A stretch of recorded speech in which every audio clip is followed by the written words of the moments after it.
And thanks so much for hanging out with us. It is Russell and Hunter's the Brewmance, the Friday Nooner. You made it.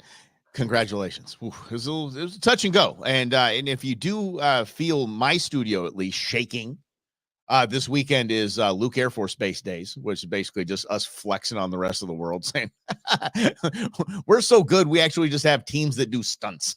That's our Air Force is pretty amazing. So they're practicing overhead as I am in the West Valley. So if you see this, you see like I'm having an earthquake like this, it's because there's probably an F-16 or 35 banking over my studio at this point. So welcome. Thanks for hanging out here, Robbie. Good to see you, buddy. You were getting fired up about my man. It gets me fired up when you get fired up about my man, Mr. Samuel Alito, in a very clear and cut, what we would say is a violation of the First Amendment case having to do with coercion in the government to social media companies. So this is the Supreme Court case that we talked about on Monday that we want to follow up on because we get to dig into it a little bit more.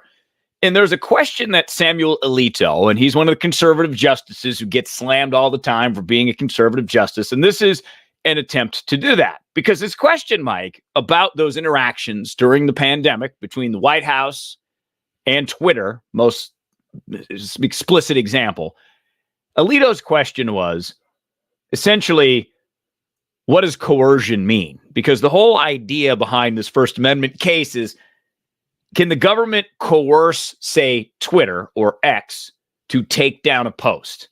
So his point, and it's a very important question, even if he's one of those crazy conservative justices.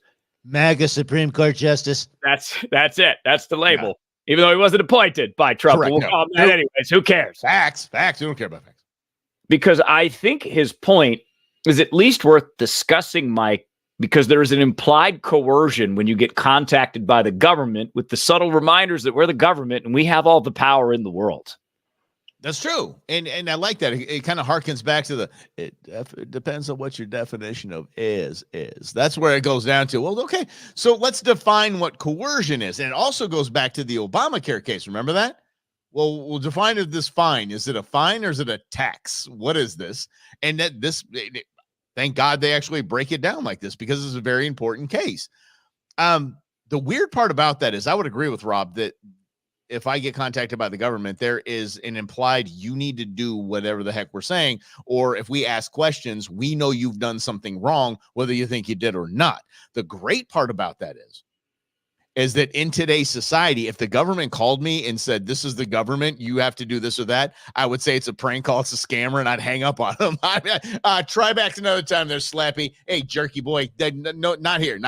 And I'd hang up on them. So I love it. Going back to the jerky boys, baby. Back when CDs were fun. Dude, I listened to a skit the other night on the way home. I did play some Rizzo. Yeah. Nice. They're going to sell some cars here. Yeah, I got in trouble with the last dealership there. I choked the guy out. He smashed his head against his car. Wouldn't want to buy the car. I love that. That is great. Yeah. Anyway, sorry. Yes. Well, no, I'll bring it back to the coercion thing. I got a speed camera ticket from the city of Paradise Valley here in Arizona. Paradise Valley is a rich enclave. So when I think I got the ticket in the mail maybe in November. So I ignored it. Yeah. I ignored the ticket. Pretended I didn't get it. There's no proof that I have it. Then I'm like, because, here's how it works. You get a camera ticket. They technically have to serve you. So I'm banking on the fact that, all right, are they going to show up to my house from Paradise Valley? They did. It's a hard walk up that hill of yours, dude. Yeah, it is hard. I'd safe to say they're not going to show up. But that's what I was hoping for. And here's where it gets even better. Guy comes up and New York Rob is here. And the guy asks Rob if this is Rob Hunter's house. He says yes. That was it. I'm done. That's getting served. Yes. So I call up the court and I'm trying to argue with the nice lady that answered the phone. And I'm saying, but I technically wasn't subpoenaed. It was left at my door. Well, if someone was there and said, you live there, that counts. And I was like, dang, that's that coercion. It's automatic that even if you try to argue that, I don't know, I wasn't here, it was just left at my door, they don't care because they win. And if you don't pay that bill, they might suspend your license. And they won't even tell you that they'll suspend your license. That's coercion. I think that'd be a fun gig, though. The process server. I think that'd just be a fun gig. I'm like a tough one too, where you got to like dress up as a doctor to get in there or something like that. No, yeah. Back in the movies, wasn't Fletch in there when he did? No, he was a reporter. Never mind. But he had all the characters and stuff like that. I'd do the same thing. I'd be all about that whole thing. I'd put it on the Underhill bill. Well, and I love that. I wish I could have put the speed ticket on the Underhill bill, but the alternative was to drive to Paradise Valley and go to traffic court. I'm like, okay, it's going to take me 30 minutes to get there, 30 minutes to get home. So there's an hour of my time. Who knows how long I have to wait in the courtroom? So I'm like, just pay the stupid bill. Fine. You caught me red-handed. I did. So I got a criminal speeding ticket. I was doing 85 and a 45 or something like that. I was going to the lake in the middle of the day, driving a Toyota Highlander. It wasn't like some nefarious dude is out doing, running drugs. Anyway, I roll right by these dudes. They're driving the other way. I didn't know he could clock somebody coming the other way, but they knew I was moving hot. I see in the rear view them spinning around, and they come at me all Starsky and Hutch style. Dude he came out strapped, yelling at me. You're in criminal speed. You're going criminal. I can take you to jail right now. I'm like, dude, I've got my hands on the wheels. I'm in a Toyota Highlander. It's a minivan. I'm a dude going to the lake. Don't yell at me. Just give me a ticket. Okay, fine. So I got the ticket, and I had to go through all this. We have a team of attorneys, and so I had all this coaching, exactly what to say, exactly how to get off this. Just what you do. I had to drive to Mesa. Okay, I live in the West Valley, so this is about a 45-minute hour drive. So I go out there. I'm practicing the entire way. I'm practicing exactly what I'm supposed to say, exactly how I'm supposed to say it, in what order I'm supposed to say it, right? I get up to the clerk. They call my name. I get up to the clerk, and she opens up the file and goes, okay. All right, do you want to take traffic school? I said, and it goes away? She goes, yeah. I'm like, oh, okay, I'll take that. She goes, good. She stamps it. She's like, here's your paper, and I'm done. I'm like, I did all of that for nothing. So I could take one of the online courses out here in traffic school. And in Arizona, I got to tell you, it's the easiest things in the world. They tell you, this question will be on the test. So you just keep hitting next, screenshot the thing that's going to be on the test, and you take the test, and you're done. Yeah, well, just that was a couple hours of your day. Yeah, but you had to go to court. So I was like, okay, the $243 plus the $38 processing fee. I just valued my time more than it would take to go handle that hassle. So I said, fine, I'll just pay the money, which is probably the worst thing ever, because in the new entrepreneurial space, you don't have as much money as when you have a regular job. But it was still worth my time to not go to the courtroom and try to handle this hassle. So good job, Justice Alito. Yeah. Coming down to it. Coercion, government, automatic. I mean, okay. So there's 2 First Amendment cases going on right now. There's 2 first. The other one's with the NRA, National Rifle Association. Yeah, that's right. And check this out. Do you know who's? This is funny. Do you know who's representing the NRA? The ACLU. No. Oh, nice. No lie.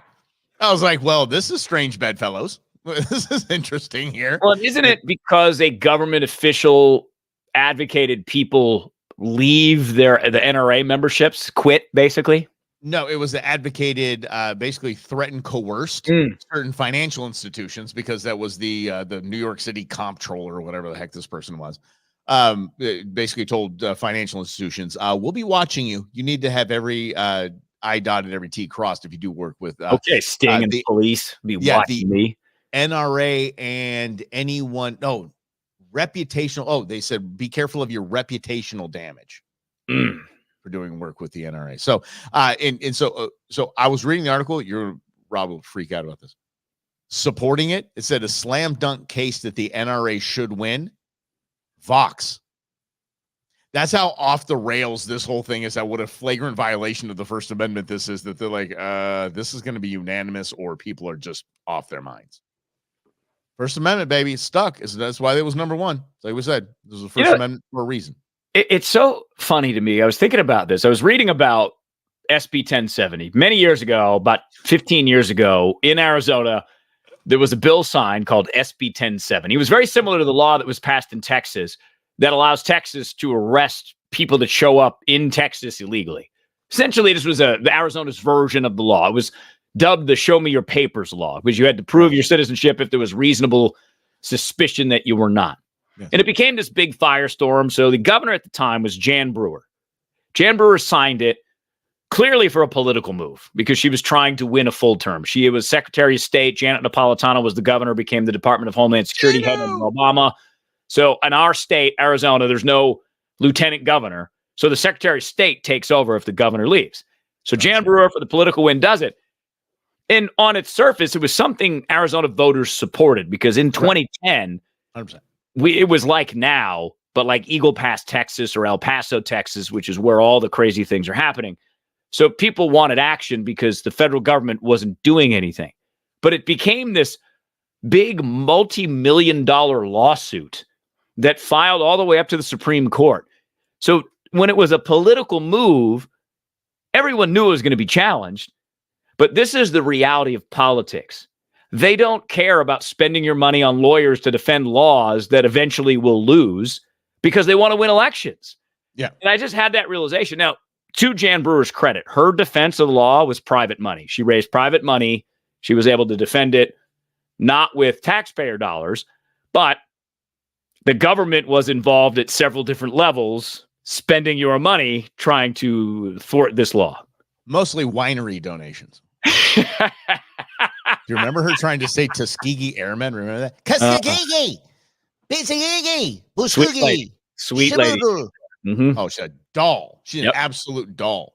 Yeah, my friend of mine lived down the road from her and said she'd be driving to work or whatever, and she'd see Jan out there just tending to her roses and just doing her thing, just a grandma, just a cool.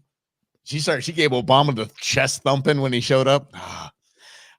We miss you, Jan. Cheers to you, dear. Cheers if to you Google Drudge Report, but don't go to drudgereport.com, just go to Google and Drudge Report. One of the headlines that still comes up is Arizona governor confronts Obama. I'm like, it's still on there.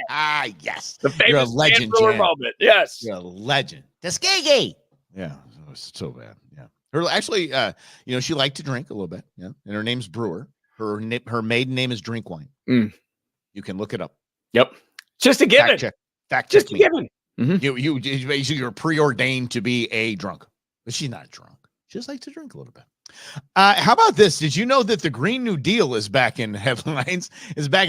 Because the powers that be, the Democrat caucus, is out on the steps of Congress with their podium with a new cool sign that we pay for as taxpayers that says Green New Deal now. Oh yes. So Green New Deal now is the push of the day, and it is as dumb as it really used to be.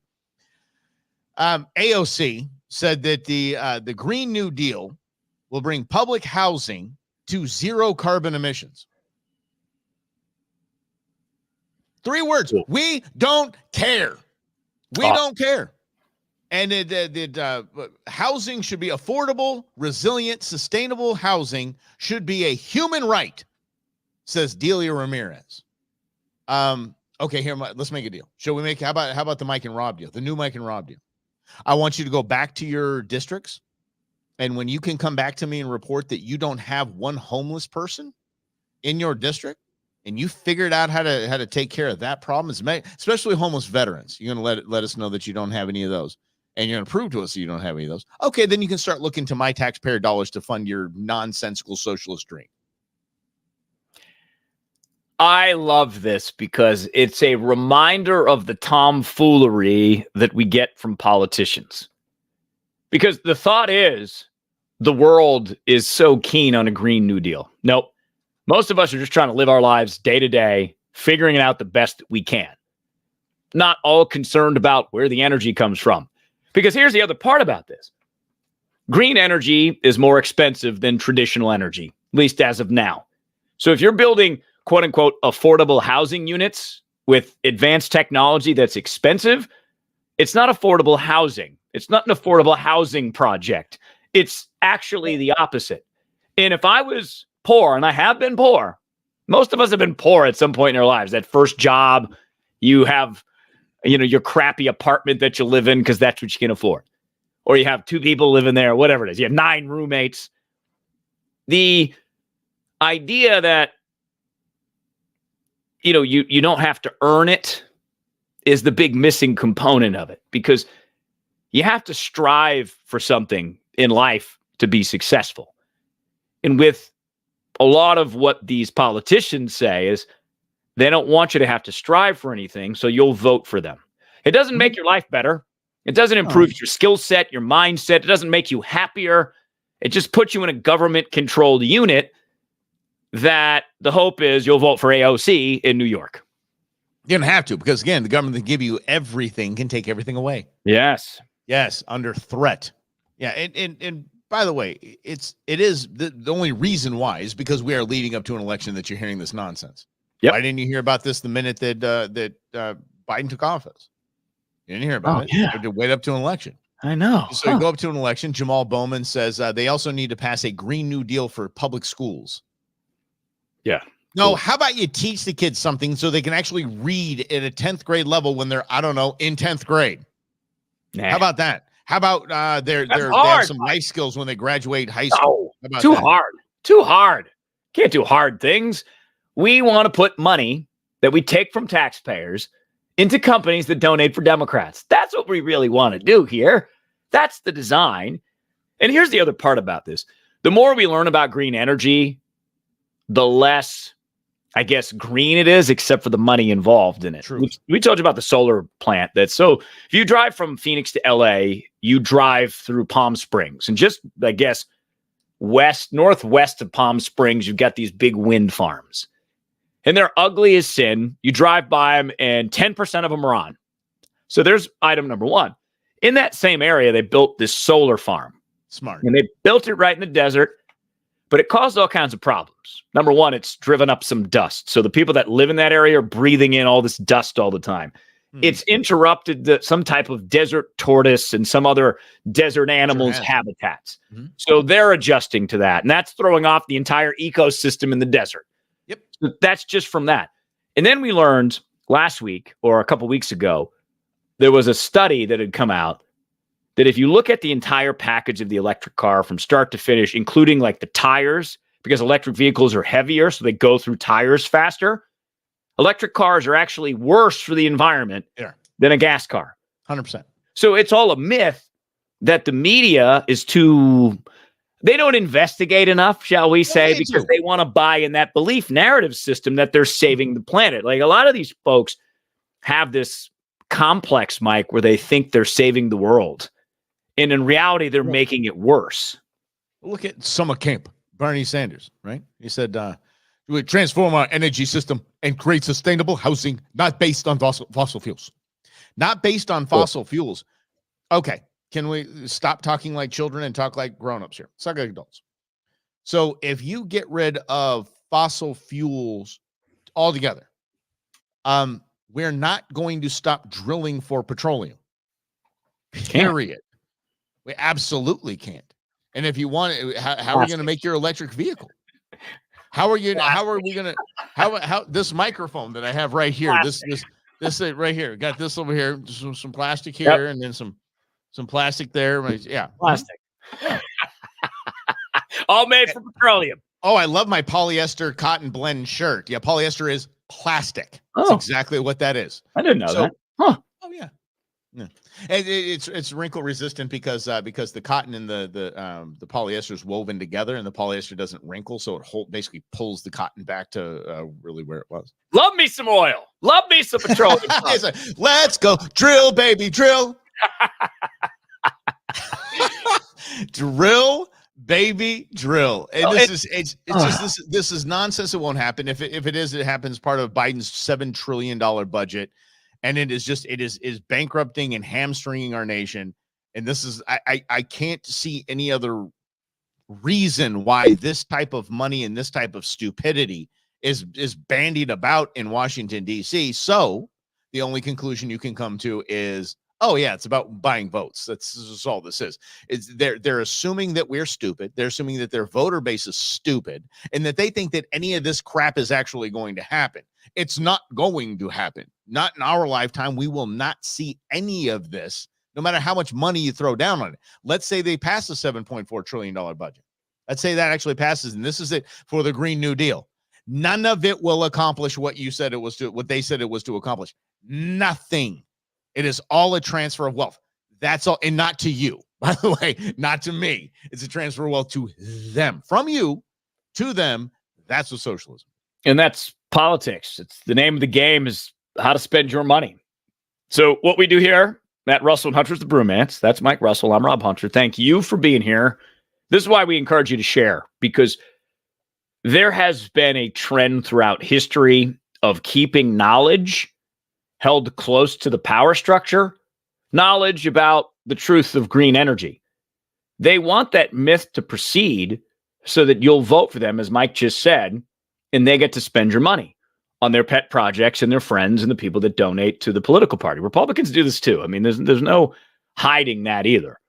But the difference is typically that with this green energy policy, there's some other sinister part of this, that the more we go green, the more it enriches China, because China controls about 80 to 85% of the flow and manufacturing of these rare earth minerals that are needed to, quote unquote, go green. So U.S. has a pretty good supply of our own oil. So just from a resources and a natural defense standpoint of having a strong nation that isn't relying on these chips. So Biden was here in Arizona yesterday at the Intel plant. Mike, I don't know if you caught this. He's pitching. I saw it at one of our local terrestrial radio stations down there with their amazing reporter.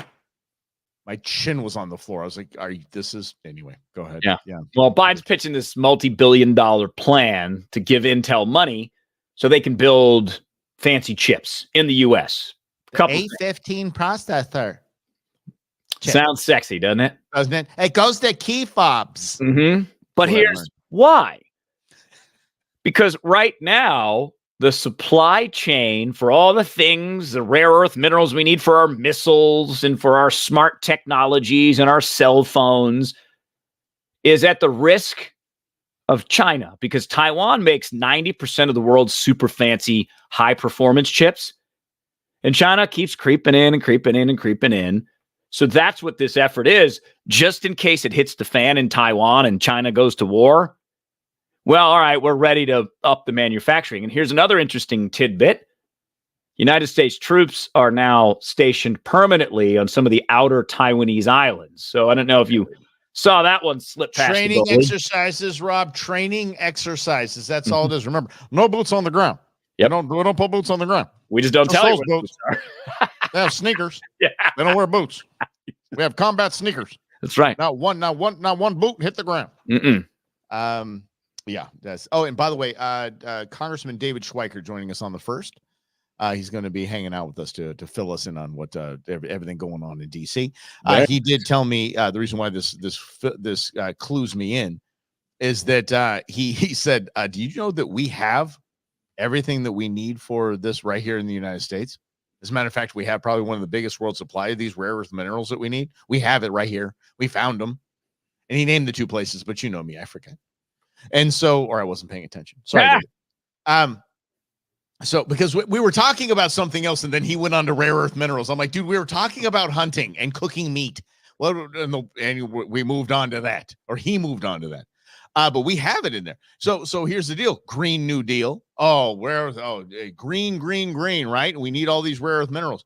Oh, but you can't dig on our. What do you can't drill, you can't dig, you can't have a mining operation for everything that we need for our Green New Deal. No. We're gonna go get that from China.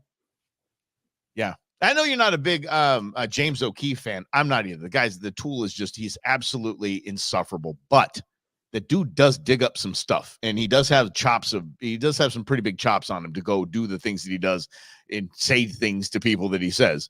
Apparently, and I'll try to flesh this out, started knocking on doors of major DNC donors, that the reporting that has to be done by the Democrat Party said that this person gave $25,000, this person gave $90,000. They go to those people. Did you give the DNC $90,000? Like, no, I gave him like $900. Like, did you give DNC $25,000? No, I gave him $100.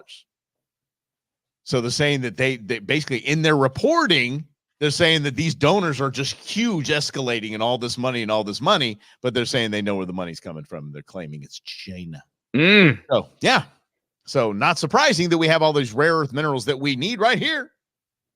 But no, we can't do that. It's going to hurt the environment. We're going to go to those child labor farms over there and those concentration camps, and we're going to get them from our buddies in China because they need to make money. And I mean, look, I don't know if that's true. I've heard rumors. I said we fleshed it out. Why not? Yeah. But I've heard rumors of things like this for years in politics. The question always comes down to the absolute concrete proof, and then the question then becomes: does anyone actually care? Because sure. Again, I say this. I was reading about this election. There's about 7 states that matter. Arizona happens to be one of them. Pennsylvania, Michigan, a few others. Nevada might be one of them. North Carolina. So those are 5 of the 7. They're the only states that are going to decide this election according to expert analysis. So I bring that up because that's where it does matter. That's where if you find proof and deliver proof, you get your 1%, 2% bump, which in these states, Arizona, Michigan, is going to help you win the election. Yep. But it can't just be, and this I think is my always problem with James O'Keefe. There's a lot of smoke, but he never finds the fire. Well, it actually gets people that know the truth to say things that are the truth because that's them saying it. So it just nothing happens afterwards. I think that's really what it is. There's no consequence to what he has found. And I give the guy chops. He is one of the most unsympathetic, swarmy characters there is. But what he finds and what he digs up, and people actually do say, okay, good. They said it. They said they did it. Good. Got it. But nothing happens after that. Yeah. No follow-up, no outrage, because obviously his stuff has a reach, but it's typically a reach within the same audience that views it often. So how do you get it beyond that? How do you get it to make an impact, to make you really question where this political money comes from? Because I would just question all of it. All of it is either coming from a few donors, very rich people that are controlling the flow of politics on both sides of the aisle. Can't do that. That's not fair. Just like your outdoor world, right? With the no more tags that you can fit on. No, I wouldn't comment on that. I would. Jeez. It's not fair that people have lots of money. Yeah, I know. And I mean, we could get down to because what is fair? How do you even define it? Nothing is fair. Zero is fair. Zero. Mm-hmm. I'm going through a divorce right now. Do you think things are fair? Things are not fair. I'm telling you, things are not fair. They're not fair. Nothing. That one I'm going to stay out of. No. What's that, bud? I'm going to stay out of that one. I'm just saying, why not? No, it just is, right? But that's it. It's. You're exactly right. We have this utopian vision that things should be fair. Maybe they should be, but they're not and won't be.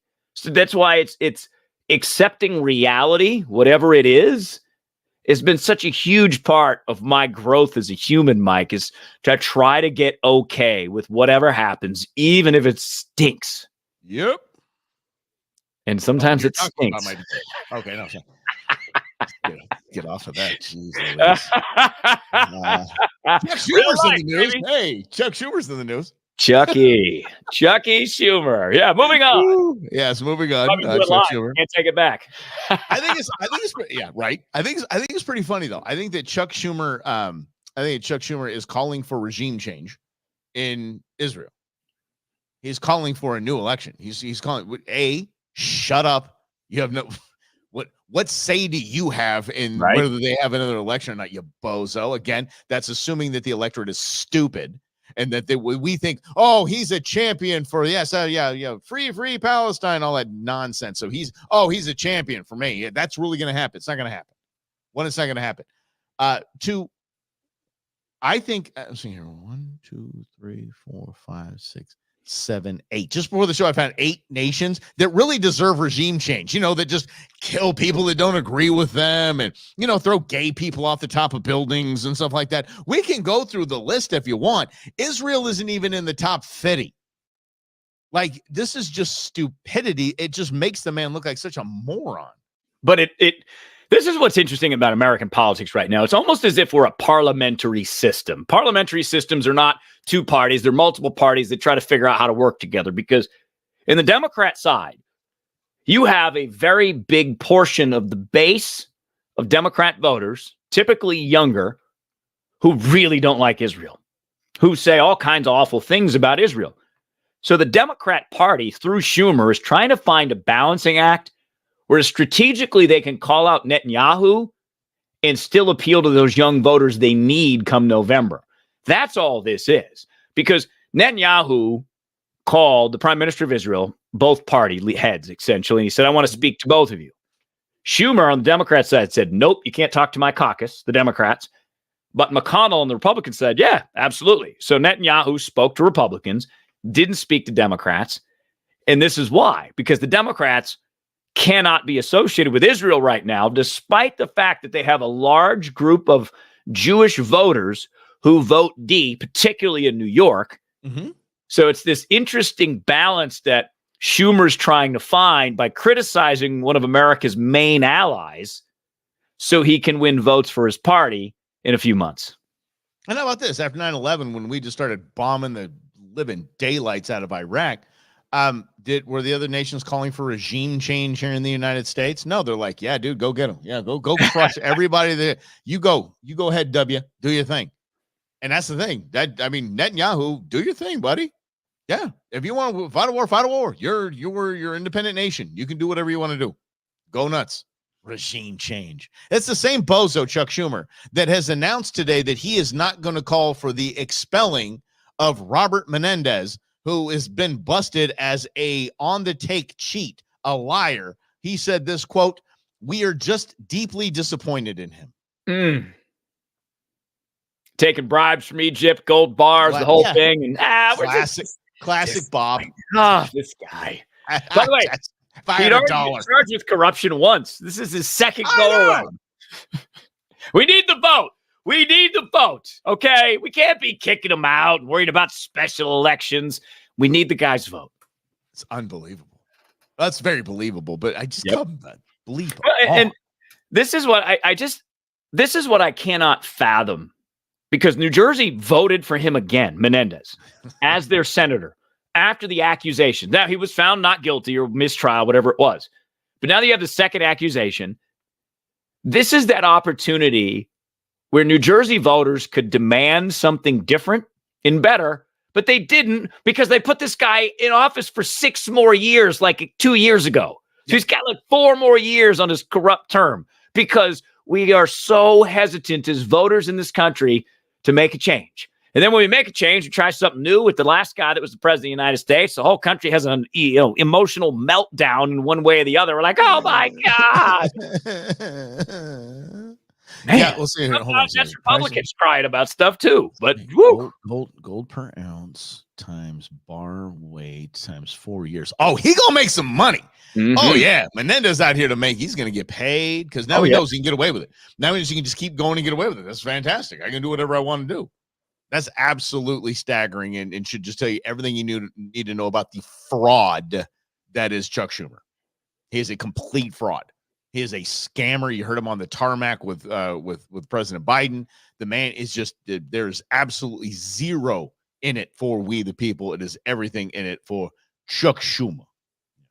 That's why I wish this is another wake-up call, because the only way you change this is spread knowledge of how bad the system is. And I know that we get it in our guts, because I've spent a lot of time with progressive voters that are younger than me. We have the same problems. And the problem is there are no results for what we pay for. We pay for in our taxes. No one is happy with the results unless you're on the take. And Schweikert, speaking of Congressman Schweikert, he tells us all the time. He says, I have conservative groups come to me all the time and say, yeah, we really got to do something about this spending, but don't cut my spending. Cut everybody else's spending, not mine. Sure. So nobody actually wants to make a sacrifice for their country. Back to that JFK quote, which I butcher every time because he asked it a weird way. But don't be trying to get something out of your country. Go do something for your country. That's true. Yeah. Yeah. Oh, speaking of something our country's going to get, I just saw a headline pop up that Chris Christie is not ruling out a third-party run. Thank God. Thank God. Just what we need. And okay, so think about this, though. This is interesting. This has popped into my dome piece. So if RFK Jr. is going to steal votes from Biden, the RNC had to rally and find somebody that would float this idea, or maybe actually go in a third party run on a Republican side or a conservative side to see if they could take from Trump. There's more to this than just Chris Christie's big fat ego. I wasn't talking about his weight. I was talking about his ego. Big fat ego. I wasn't fat shaming him, but there's not a doctor in the world that tell you he's healthy. Anyway, moving on. But there has to be something more behind this. Usually there is. Things don't happen by accident. There's a lot of thought, planning, strategy that goes involved in it. Because again, if you're Chris Christie and you get 5% of the vote, you might prevent Trump from winning, especially in certain key states. Because we know that in several of the states, the 7 that matter, several of those states, it's going to be real close. So every vote does matter. Every 1,000 votes is going to be massive, potentially. I mean, if you look at the polls now, Trump's up big in all those states. But these polls don't matter because it's not September. Yeah, Hills was up. Yeah, So, Hills yeah, was it up. was something. Carter was up in 1980 running against Reagan in March. So these polls, there's a lot that happens between now and November. So don't bank on those. But you never know, like a wrinkle like this, you have to have a counter strategy if you're Trump or if you're Biden to get a better message out, to get to the people that you want, which is a very small percentage of people. Like in Arizona, if you can get 20,000 people who didn't vote for you last time to vote for you, you probably win. I mean, that's how close it's going to be. Which brings up a good point when you talked earlier about 5 states are going to determine this election. That is placed into the media sphere intentionally. Yeah. Oh, yeah. Do you understand that? Because I'm thinking, oh, man, well, if I'm not in Arizona or one of those states, I mean, why do I even need to participate? That's put out there intentionally. That is meant to sway voters in one way or the other, to either sit on their hands or mobilize them. If you see something like that, mobilize. That's all you need to do. And you need to know is that you need to mobilize, because it was placed there because they want us to sit on our hands and go, well, I'm in a state that doesn't matter. It's out of play. Who cares? I'll just sit in here and watch Fox News on election night and see how they mess up the calls. Yeah. Well, and you have to understand, too, I like to look at politics because I don't care about the parties anymore. I'm just done with it. I'm not a part of it. I get no gain from it. So I see what's happening. So I look at things as strategy. And I can tell you the Democrats are very weak on many different issues. Number one, Biden himself is a weakness. The Israel scenario is also a weakness that can be exploited by the Republicans and Donald Trump. But Donald Trump, I think, has to do it in a more effective way than saying, if you vote for Democrats and you're a Jew, you hate your religion and your country. I'm like, okay, I get the tactic. But again, we're talking 20,000 people here that you're talking to. You already got the people that buy into your stuff. Now you got to expand the tent. But you have employed more Jews than Sleepy Joe. Fine, use that. Use that as a attack, go right? for it. I actually work with the Jews. These guys don't, except for votes. Yeah. Except for Chuck Schumer, and we all know he's a fake Jew. Yeah. Because I think there's an effective message if you're Trump. And again, I'm talking strategy here. If you come out and you say, I cannot believe the Democrats and how they're abandoning Israel. I cannot believe it. Democrats have supported Israel since 1948 when it became a country. And now all of a sudden, they're questioning their leadership. They're questioning whether Israel has the right to exist. And they're questioning regime change. That's, if I were Trump, that's how I would go somewhere in that realm and just keep leaning on that and leaning on it. That's one of my favorite terms to hear. I believe that Israel has a right to exist. Was non-existence on the table? Was that one of my options? How dumb is that? I believe they have a right to exist. And all Israelis are like, yeah, no crap. Yes, we do have a right to exist. We're here. Mm-hmm. Yeah, don't get me stuck on this whole apartheid thing. But the thing is the left is fantastic at A, goading Donald Trump into things, and B, using sound bites, clips, snippets, if you will, out of context to make Trump look even worse. Check this latest ad out. Now, if I don't get elected, it's going to be a bloodbath. It's going to be a bloodbath for the country. Jews will not replace us. But you also had people that were very fine people on both sides. Are you willing to condemn white supremacists and militia groups? Proud Boys, stand back and stand by. Please rise for the horribly and unfairly treated January 6th hostages. There'll be a lot of pardons and commutations of January 6th defendants. Yes, absolutely. Tell your supporters now, no matter what, no violence. And it's going to be a bloodbath. Dang. All right. That's why you got to be careful with what you say. Woo! All of that taken completely out of context. Even the, and I will go toe to toe with anybody who says, but he said there are good people on both sides, veins bulging out of their neck. Completely taken out of context. He quite literally in that speech said, I condemn white supremacy and white nationalism in all forms. In that speech, he said that. He was talking about both sides of the people that purchased permits to protest that day. And it was about the people that wanted the statue to stay and those that wanted the statue to go. Both sides, good people. Exactly what he was talking about. For the love of grief. Sorry, Rob.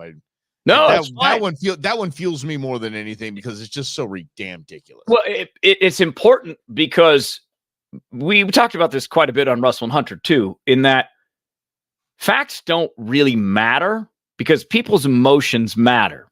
And that's what you see in that ad is the Democrats who put that ad together know that they're going to strike fear into the hearts of voters when it comes to Donald Trump. And you're going to see a ton of that come August and September because they're going to try to frame it that way to get people emotional so that when they get their ballot, they vote based on emotion, not on anything else. So the key here to me, Mike, is helping people get free from that manipulation because I always considered freedom as in our individual relationship with our government. However, now I think of freedom as our own relationship with ourselves, as in how our emotions are used against us. So when you're not in control of your emotions and you don't recognize your emotions, you can be manipulated in certain ways. That's really what this is. And it goes back to that power structure.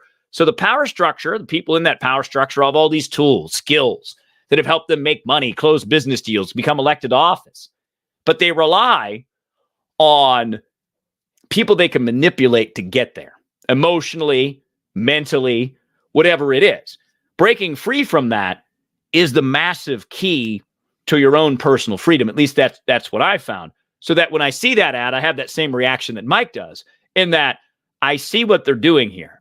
But I also see how Donald Trump keeps falling into that trap, right? Maybe it works for him. Maybe he thinks it works for him. I'm just not so sure that seeing stuff like that helps him win come November. No, seeing stuff like that definitely doesn't help him win. I mean, hold on. Let me walk that back a little bit because you would think that all of these indictments and charges would sink him. It's only helped him. So we'll see. I mean, right? Yeah. Well, no, I'm saying 100%. I mean, if there's a guilty verdict, it may change. However, it doesn't look like there's going to be at all possible before November because the trials are all delayed. One of the most interesting things that kind of go along with that is that I just keep seeing it more and more daily is that Trump derangement syndrome is just, it's absolutely alive. This man lives rent free in the heads of 100 million Americans every single day. It is absolutely staggering. And it's staggering that is where we are right now, but it isn't staggering why it's happening because we can see why it's happening. Susan Rice, by the way, didn't I tell you? Did I tell you she was going to pop up? She's going to keep popping up. Susan Rice. Why is Susan Rice being interviewed? What is she doing? She's not even part of the White House or the administration anymore. Telling you. Newsom Rice. You're gonna see that ticket. Just throwing it out there. So Susan Rice was an Obama advisor. It was with Obama for 8 years. Became a national security advisor. Most famous. They made her lie about Benghazi, but they lied to her. They didn't tell her. I think she was the national security advisor. She may not have been in that position at the time. Comes out and says this lie that the Benghazi attack on the U.S. embassy in Benghazi, Libya, was because of a movie trailer that had come out. Yeah, Netflix. Let alone the truth was, again, the government lied. It was the anniversary of September 11th, and it was just a flat-out terrorist attack that was planned months in advance. And by the way, killing U.S. ambassador and 3 U.S. soldiers. Good. If she was not good then. But if I'll take what you're saying at face value that she was lied to. Even if she was lied to, good. Stand down. You're done. You're toast. I was lied to. Either fess up to it or no. Because she was in it on the take. I don't think she was lied to, but even if she's lied to, all right, so we're lying to you. No, we did that. We're going to be a great position. Name your price. Possible deniability. Yeah, just absolute garbage. But that's why we got to wake up, right? You got to tell people what really is going on here is that they're trying to manipulate as many people as possible through emotions and thoughts and programming people to believe that the end of the world is here if you don't vote for us. Yeah, it's like that stupid REM song. Mm-hmm. Let's stay on it. Did you know that a very reputable, very wonderful, sought after interview on The View today? I don't know if you saw this. Stormy Daniels. Oh, they don't even call. She's so porn star. They don't even call her by her real name. They call her by her porn name. That is her. That's who she is. And of course, the ladies of The View. Always so wonderful and to women that don't agree with them or women that are less than them. But if they're very anti-Trump, hey, come on in here. She says that any threats, any supporters that she has gotten, any harassment that she has gotten from a Trump supporter, and by the way, because she's a porn star, any harassment that she gets is definitely from a Trump supporter. Definitely no one else. They have to be a Trump supporter because she's such an upstanding citizen. Who is going out of their way to talk to Stormy Daniels? Or a not upstanding citizen. Anyway, she said that she likened the Trump supporters to suicide bombers. That is, why not? What, if you're going to jump off the cliff, just jump off the cliff. Say people that harass me are like suicide bombers. Without the bomb. Exactly. Or just think back to all of our men and women who have lost freaking lives, limbs, their sanity, their ability to think, see, whatever it is, because of a suicide bomber. And she says, oh, if I'm harassed, these people are like suicide bombers. It's disgusting. And again, it's Democrat overreach. It's left side overreach. They're going to continue to pipe up these people and make them seem like they're credible. They're idiots. And we see it. Well, and it's retread too, right? It's doing the same thing over and over again, talking to the same people with the same opinions. It's boring. At the end of the day, it's not even entertaining anymore. What else can I possibly listen to Stormy Daniels or anyone else say they don't like Donald Trump? I kind of get it at this point. You've been telling me for 7 years the same thing, how dangerous Donald Trump is. Cool. I'm glad you have that point of view. I don't need to hear you say it anymore. Come up with something new, please. Thank you. Seriously, you have a brain. Let's use it. No, they're not going to, because Trump is the reason that we are going to fail as a nation. Forget about the trillions in debt and forget about all that stuff. Mm-hmm. It's going to be Donald Trump. And if you absolutely suck as a leader, you can just blame Donald Trump. Absolutely. What's the bozo's name? Who's the new mayor of Chicago? Paul Johnson, I think. That guy. The name. That's his name. Anyway, he put up some asinine, let's just house all the homeless people, let's put them up in move them up like George and Wheezy, and we're gonna take care of them, free everything, guaranteed basic income, all that. Voters said no way in hell. He voted Trump. He blamed Trump supporters. Of course he did. All those, it's like who's that? Jesse Smollett, the actor. It's like him blanging the MAGA hat guys and beat him up at 2 a.m. in Chicago. 14 below 2 a.m. Yeah, it's one of the give me a Subway sandwich in America. There's like 6 Trump supporters in the whole city. You go to suburbs, maybe it's a little bit different, but in the city of Chicago, I bet you Trump lost 82-18, something like that. I'm going to try to look this up. Okay, because while you do, I'm looking at a video right now of El Paso. El Paso's under attack. El Paso, there's hundreds of migrants that are just taking over the Texas troops. So their ability to put troops on the border absolutely means nothing when hundreds of people are just bum rushing you and knowing that they can do absolutely nothing. They can't fire upon them. They can't arrest them. They can't do any of that. Just keep going. Just push on through. Basically, survival in numbers is what this is. It is absolutely, it's crazy watching this. I mean, you think about me. Say Rob and I are out, and there's a bunch of a big military force. So there's no way we're gonna go bum rush anybody. We're not gonna go after the dudes with strapped with ARs. No. These guys have not a care in the world. Not a care in the world. And then, Massachusetts. Let's go back to Robbie's old hometown. Let's go to Massachusetts. The governor over there's just don't worry about this illegal migration and whatnot. Let me see if we're going to pull up the list of what he said. Oh yeah, Massachusetts governor on an illegal immigrant raping a 14-year-old girl. You want to hear the quote? This is so awesome. It is unfortunate that from time to time, these things will happen.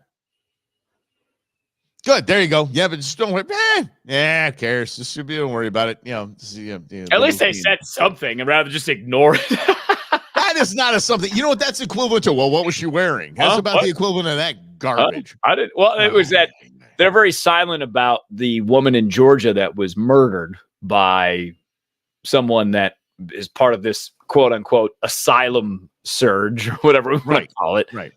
They're not talking much about that other than, that sucks. By the way, the vote in Chicago, 74% Biden, 24% Trump. I'm surprised Trump got 24%. I know. That's pretty good. That's the anti-Smollett vote is exactly what that was. They're like, okay, you know what? If you pull this crap, here's exactly what I'm going to do. I'm just going to vote for Trump just because you did that, Jussie. Yeah. But that 24% is responsible for sinking the bill that would house all the homeless. Yeah, exactly. It's all them. Yeah, it's all those Trump supporters. Yeah, for sure. It's all them. Yeah, for sure. Gosh. Oh, and we can get Rob to do his Janet Yellen impression. It's fantastic because Yellen was yesterday was chatting it up, and part of the $7 trillion budget by the Biden administration includes a billionaire minimum tax. Well, how else are we going to fund it? A billionaire minimum tax. It includes a 25% tax on total income, including, ready for this, unrealized capital gains. Unrealized, you haven't made it yet, capital gain, 25%. Here's a fast way to take every billionaire in the United States and make them a citizen of another country. Vilify them and punish them. Be punitive for their success. And by the way, y'all made at least a dozen of them when you between Pfizer and Moderna. Y'all made the billionaires. Now you're gonna go after them. Many more beyond that, right? How many green energy billionaires are there now who are getting government money? Your money, not government money, your money. I think that this just adds to my list of frustrations that seem so obvious, but yet around this country are not obvious, that this is all a game. It's not a game for the betterment of you or your life or betterment of anything else. I mean, let's use homeless as a perfect example. The state of California. State of California, one of the most liberal states out there. I've had a homeless problem for a long time. So Gavin Newsom comes in office and he's going to spend all this money. And they did. They spent $17 billion on homelessness, and it's worse. It is worse than what it was before they spent the $17 billion. So where'd all that money go? Who got rich off helping the homeless while not helping the homeless? Because that's the real tragic reality of politics in America, is that there are very rarely the results that are promised. And we as voters are just apathetic to it. We continue to vote for the same people, thinking we don't have any other options. Now, maybe tomorrow we don't have any other options, but maybe in 2026, 2028, et cetera, we do, if we're willing to get together and do the work. Because the Democrats are going to do the work. What'd you say, Mike? Sorry. That's it. It's time to do work. Time to do some work. Yeah. That's why when Laura Trump stepped up, when Ronald McDonald stepped down as the head of the RNC, and she just said, basically, until you tell me otherwise, I'm running this joint. She was straight up. She's like, we're going to ballot harvest like crazy where it's legal, and we're going to get on the ground. We're going to do what the Democrats do. We're not going to sit around and take this stuff. One thing, I mean, especially after that Sammy the Bull interview about Donald Trump that I saw, I was like, you don't mess with the Trump family. Like if the Trump family is running the show, they're going to play as dirty as you want to play. Well, hopefully they're not going to lose with dignity. Yeah, 2020 and 2022, because that was not really part of the strategy. The part of the strategy was like a surge on election day only. And it looked good, but you forgot that Democrats in Pennsylvania and Wisconsin were like out there just taking ballots to people, registering to vote, having to fill out a ballot because they pay people to do that. And after election day. Remember that? What was it? The ballots are good if they're placed 48 hours after election day or something like that. That was fantastic. That was one of the 6 things I think it was that were deemed unconstitutional. Mm-hmm. That's where the steal came from. I tell you, that's where the steal. Yeah, came from. That's where it is. that's where it is. Then play. Well, Then that's play it. ball. And that's it, right? This was a strategy, and the Democrats were not shy about it, and they've been working on their 2024 strategy since 2020. They started immediately because they figured it was going to be Trump. They figured what they were going to be up against. So they started doing their back deals, backroom things that they do. I mean, that's the reality of politics. I'm excited to see what their strategy is for getting rid of Biden. I can't wait.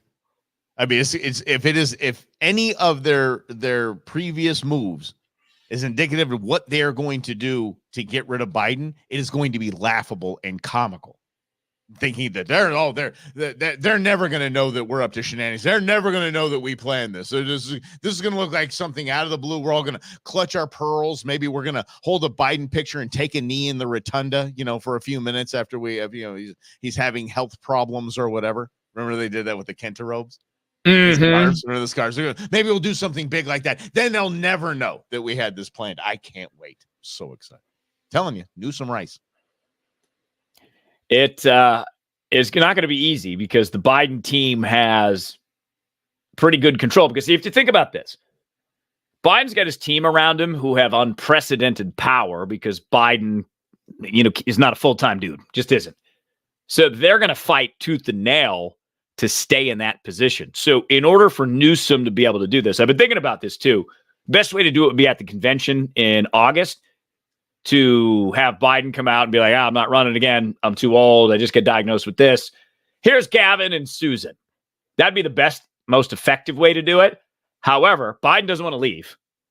And his people don't want him to leave. Going. Exactly right. So as much as I have thought there's no way they're going to run Biden, I don't think it's going to be as easy as we think because of the way politics works, and they favor the incumbent even in their own party. But look how tenacious they have been the last 3 years to take out Donald Trump. Look at the blinding tenacity as an entire unit they have moved to take out one American. One. It is absolutely, it's kind of impressive, really, when you look at it. I mean, because they did not care what we think. They didn't care what we the people think. So I don't think that the DNC is going to care at all that they say, no, he called in sick for the rest of his life. We're just going to go ahead and put Newsom up here and then see what happens in the next 6 months, because they won't go past May. I doubt they'll go past May. No, I mean, I think if they do, it'll be convention, because it's basically already locked up now. He's got enough delegates, Biden does. Yeah. So my thought would be it waits till then, and then there's the excuse that builds up. Because if the poll numbers continue like this for Biden, that's when the pressure's really going to start building, I think, because every Democrat media person fears a return of Donald Trump to the White House. And here's the other funny thing. I thought about this the other day. So instead of, and I said this back on our show too, Mike, I said, if Trump loses, he's going to run again. So instead of just saying, all right, fine, we'll give Donald Trump his 8 years and then we'll move on. Nope. Donald Trump, if he wins, is a 12-year story. It's really a 15-year story from running for president to the second term being over. So instead of just ripping the Band-Aid off, getting to 8 done, and saying, wow, he's not eligible to be president anymore. Nope, now we've extended it out 4 more years. No one in the media does not want Donald Trump. They want Donald Trump as president. They want Donald Trump. Could you imagine? Because Donald Trump, the whole go after Donald Trump ends. It will end if he does not win this. They want him because they know that equals ratings, because they can just hit repeat back in 2016. They can hit repeat and look for the ratings again. So I think it'll be like, oh, I'm watching the same movie again. I'm out. Okay, fine, good. But we're intelligent. We're talking about the mass media here. So we're talking about people that just think they want him to win. They do want the man to win because they can still talk about him. That's it. Trump equals ratings. Trump equals money. I mean, the Trump economy, if you looked at all the facets of it, basically, I spent working at KFYI about 7 years talking about two things: a pandemic and Donald Trump. Mike, same thing. Yeah, right. More or less. I mean, I would say that outside of the pandemic, 80% of the conversations on talk radio in some way, shape, or form were about Donald Trump. 100%. On CNN, on every channel. So I think that that's the part where I'm like, okay, I get it, but I kind of get it. There's nothing else for me at this point to talk about in relationship to that, because I've seen the playbook. I see what the Democrats are doing. I see what the government is doing. I see what Trump is up against. I see what Trump has gotten himself into, because a lot of this was his decisions. So he's got to figure out how to get himself out of some of these things, some of these court cases, two in particular. The RICO case in Georgia, which may take care of itself because Fannie Wells is... telling you, clown show. Wells. Yeah, exactly. Yeah. And I think that to me, Mike, is the bigger realization that the clown show, as much as it was attributed to Trump, the clown show is everywhere in our politics, because we've elected clowns for the last 20 years, and it's never been more apparent than ever. Yet we're still going to go down the same path mostly. We'll see. Yeah, we will definitely see, especially with this this old Trump Biden thing. Thanks for hanging out with us on the Nooners. He's Rob. I'm Mike. This is Russell and Hunters, the Brewmance, the Friday Nooner. Have a great weekend, everybody. Hang out if you're in the West Valley and there's a bunch of rumbling and things like that. That's just a bunch of cool jets, like, you know, the Firebirds and America. All those. Thunderbirds, Firebirds. And one of Blue Angels is one of them, something like that. It's, you know, the air show. There's an air show going on, by the way. And if you are in Phoenix and you want to just get outside, there's the Arizona Game and Fish Expo. It's free, gratis. Just go in there and walk around and have some fun. Yeah, see a bunch of chicks on horses shooting balloons. Not bad. That's the only takeaway I had from it. So it's okay. Good. All right. All right, buddy. Honesty. Have a great weekend, pal. You guys have a great weekend too.